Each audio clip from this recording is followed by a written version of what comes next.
Percy the Small Engine.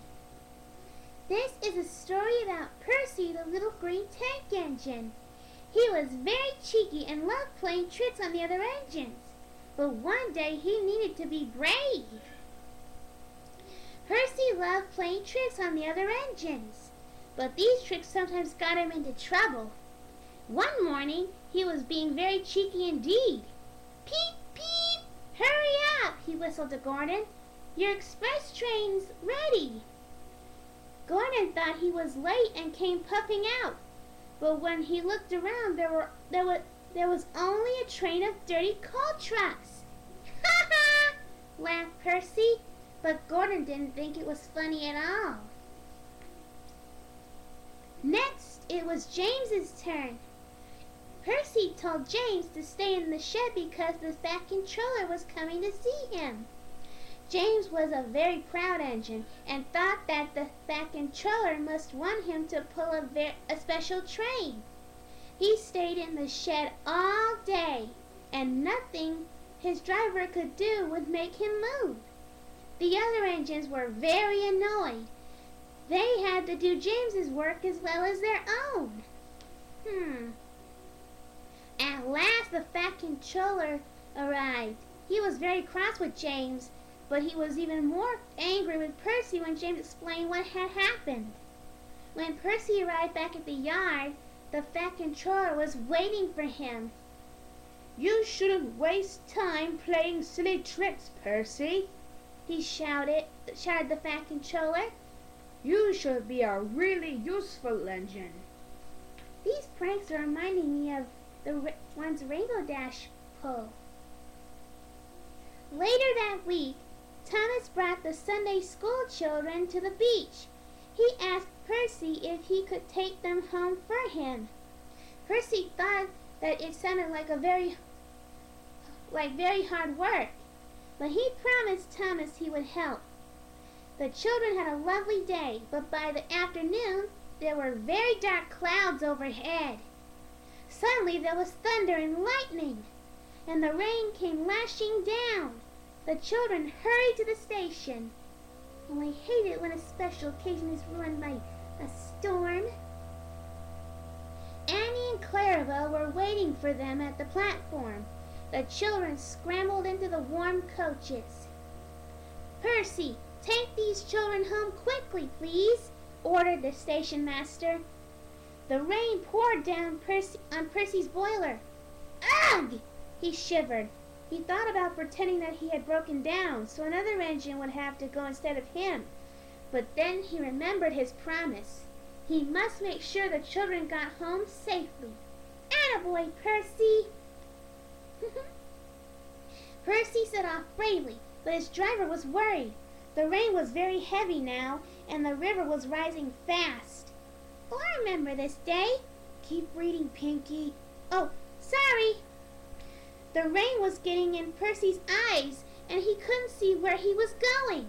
Suddenly, he found himself in deep water. "Ooh, my wheels!" shivered Percy, but he struggled on. "Ooh, shh!" he hissed.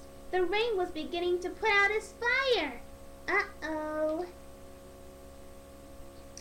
Percy's driver decided to stop the train in a cutting. The guard went to find a telephone. He returned looking very worried.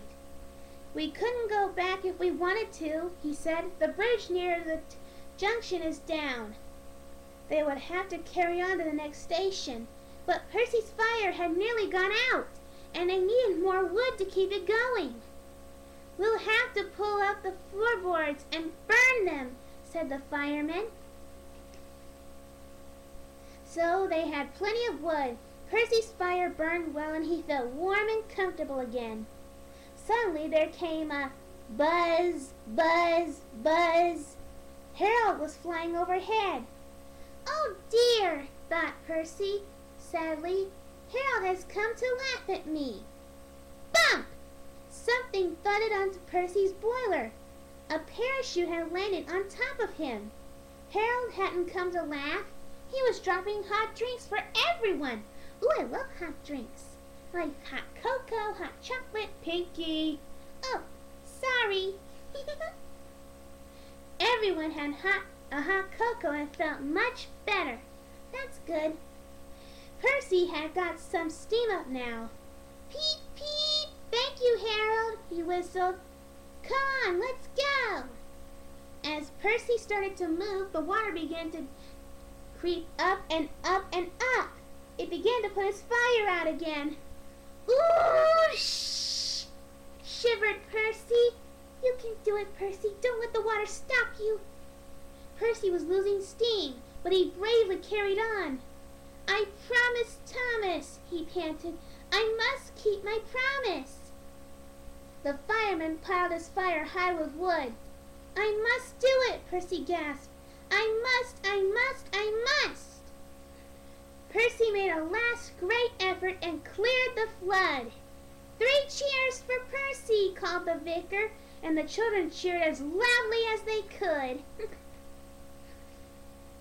Harold arrived with the Fat Controller. Harold told me you were splendid, Percy, said the Fat Controller. He says he can beat you at some things, but not at being a submarine.